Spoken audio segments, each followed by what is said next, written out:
ഇപ്പോഴും അദ്ദേഹം ഈ പ്രദേശവാസികളോട് സംസാരിച്ചു കണ്ടക്റ്റാണ്.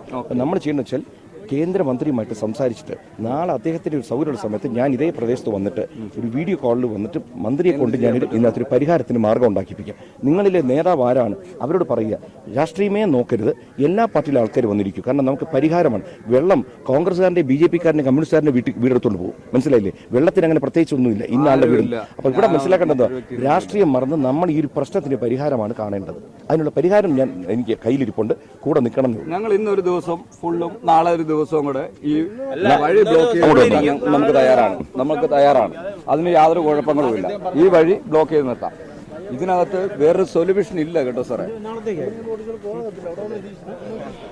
ഈ കൃഷ്ണകുമാർജി, ഈ വിഷയത്തിൽ കാരണം കഴിഞ്ഞ കുറേ കാലങ്ങളായി ഈ പ്രശ്നങ്ങൾ ഇവിടെ നിലനിൽക്കുന്നുണ്ട്.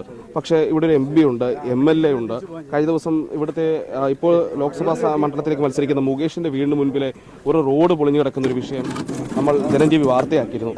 അതും അതേ മണ്ഡലത്തിൽ തന്നെ, ഇരവിപുരം മണ്ഡലത്തിൽ തന്നെ വരുന്ന ഒരു സ്ഥലമാണ്. അപ്പോൾ ഇത്തരം വിഷയങ്ങളിൽ ഒരു ഇടപെടലുകൾ ഉണ്ടാകുന്നില്ല എന്നുള്ളതല്ലേ?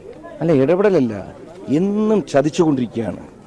ഒന്ന് ആലോചിക്കണം, ഈ തീരദേശ നിവാസികൾക്ക് ഇത് ഇവിടെ നിന്നല്ല, നമ്മൾ കാസർഗോഡ് പിന്നീട് നോക്കിക്കഴിഞ്ഞാൽ ഇത് സ്ഥിരം ഒരു പരിപാടിയാണ്. ഒരു സെക്കൻഡ് മോനെ, കല്ലവിടെ കിടപ്പുണ്ടേ ബാക്കിൽ.